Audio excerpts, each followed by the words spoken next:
Part 1. The Eternal City on the Edge.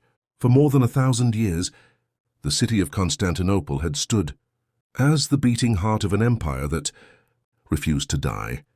Born from the ashes of Rome, it was both ancient and eternal, a fortress of marble and faith, standing between two worlds. By the 15th century, the once mighty Byzantine Empire had shrunk to little more than the city itself, a proud island of gold and stone surrounded by the rising tide of the Ottoman world. But within those walls still lingered the legacy of Rome, the traditions, the language and the belief that they were the last guardians of a civilization that had once ruled the world. As the dawn of 1453 rose over the Bosporus, the people of Constantinople went about their day, unaware that this sunrise would be one of their last. Part 2. The Sultan and His Dream. Far across the plain, a young ruler gazed toward the golden domes of the city. Sultan Mehmed descent, only 21 years old, yet already determined to carve his name into eternity. To the Ottomans, Constantinople was more than a prize. It was a prophecy. The prophet himself, they believed, had spoken of the city that would one day fall to Islam. To Mehmed it was destiny, the bridge between East and West, faith and empire. He saw what others only whispered, the weakness of the Byzantines, the thinning walls, the dwindling soldiers, the silent desperation of an empire that had run out of time. And so the young sultan prepared for what he believed would be the greatest conquest in history. Part 3. The Last Emperor. Inside the city, another ruler prepared for fate, Emperor Constantine X Palaiologos.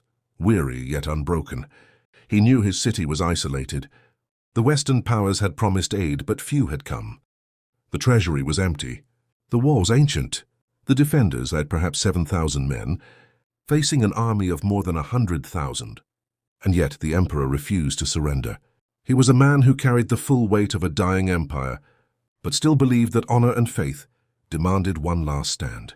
Each night he prayed in the great cathedral of Hagia Sophia that the city which had once been the center of the world might be spared.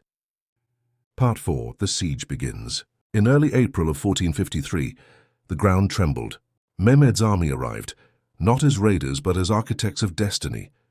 At the forefront stood a weapon never before seen on such a scale, a massive bronze cannon forged by a Hungarian engineer named Orban. It could hurl a stone ball weighing half a ton across the plains. The thunder of the first shot echoed across land and sea. For the citizens of Constantinople, it was the sound of judgment. Yet the ancient walls, Theodosian walls, had endured earthquakes, rebellions, and sieges for 1,000 years. They would not yield easily. Part 5. Faith and Fear. As days turned into weeks, the people of Constantinople found solace where they always had, in faith. Inside Hagia Sophia, priests led processions through clouds of incense. The city's mosaics glimmered with the light of countless candles, and the voices of choirs rose against the trembling of the earth. Even those who had doubted the empire's survival now clung to prayer. They believed that God would protect his city, the city of the apostles, the last bastion of Christendom in the East. But faith alone could not stop the cannons. Part 6. The walls tremble. Every day the Ottoman cannons spoke. Each thunderous roar tore through the air.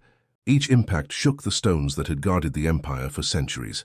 Still the defenders repaired what they could, patching walls with earth, timber, even marble from ruined churches. By day they fought, by night they rebuilt. It was a rhythm of defiance, a dying empire refusing to kneel. Part 7. The empire's last hope. Then a miracle. One morning, sails appeared on the horizon. A small Christian fleet, Genoese and Venetian ships, had arrived with supplies and reinforcements. The people rejoiced, believing salvation had come. The emperor himself rode through the streets, thanking God aloud. But the truth was harder. The aid was brave but small. No great army followed. The West had left Constantinople to stand alone. Part 8. The Sea of Chains. Mehmed faced a problem. The great harbor of the Golden Horn was sealed by a massive iron chain, stretching across the water to block his fleet.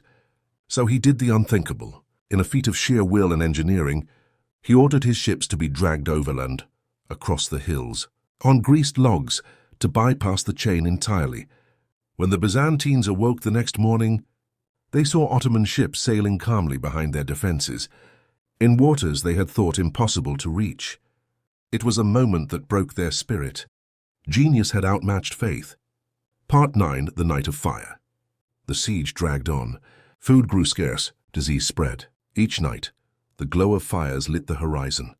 The Ottomans celebrating their progress, the Byzantines praying beneath flickering candlelight. Messages were sent to the west, pleas for aid that would never come. By the end of May, it was clear that the final hour was near. Part 10, The Emperor's Decision. On the night of May 28th, Constantine gathered his generals, priests, and citizens. He addressed them with calm dignity, that no man should die in fear, that all who wished could flee. But few left. Most chose to stay and fight beside their emperor. Then, as midnight fell, Constantine rode along the walls, quietly one last time, to see the city he had sworn to defend. He dismounted at the gate of St. Romanus and disappeared into the ranks of his men. History would never see him again. Part 11, The Dawn of Fate. Before sunrise, a deep silence covered the plain. Then, like thunder, the sound of horns and drums filled the air. Waves of soldiers surged forward, their cries echoing against the ancient stones. For 3 hours the city held. For 3 hours, faith, courage, and desperation kept Rome alive. And then, the gates broke. Part 12, The End of an Empire. When the sun rose fully, Constantinople was no longer Byzantine. The streets were silent except for the footsteps of a new age. The great church of Hagia Sophia, where emperors had once been crowned, was now claimed by the conqueror. And in that moment, the 1,000-year legacy of Rome came to an end, not in triumph or glory, but in quiet inevitability. Part 13, The Young Conqueror. Sultan Mehmed rode into the city through the shattered gate. He dismounted at Hagia Sophia and entered in silence.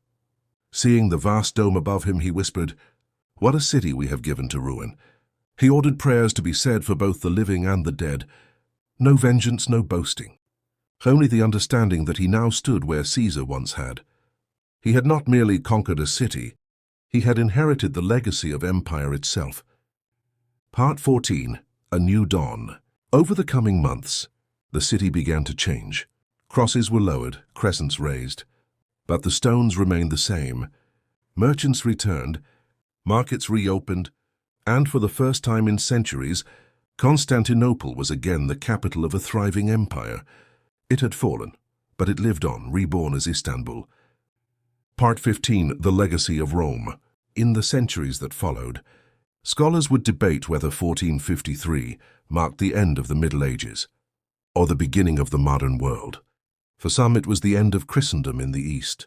For others, it was the birth of a new empire and the bridge between worlds. But in truth, it was both. The spirit of Rome did not die on that May morning.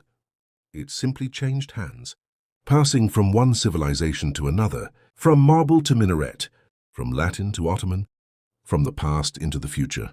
And so even now, as the call to prayer echoes across the Bosporus, it carries with it a whisper of the city that once called itself eternal.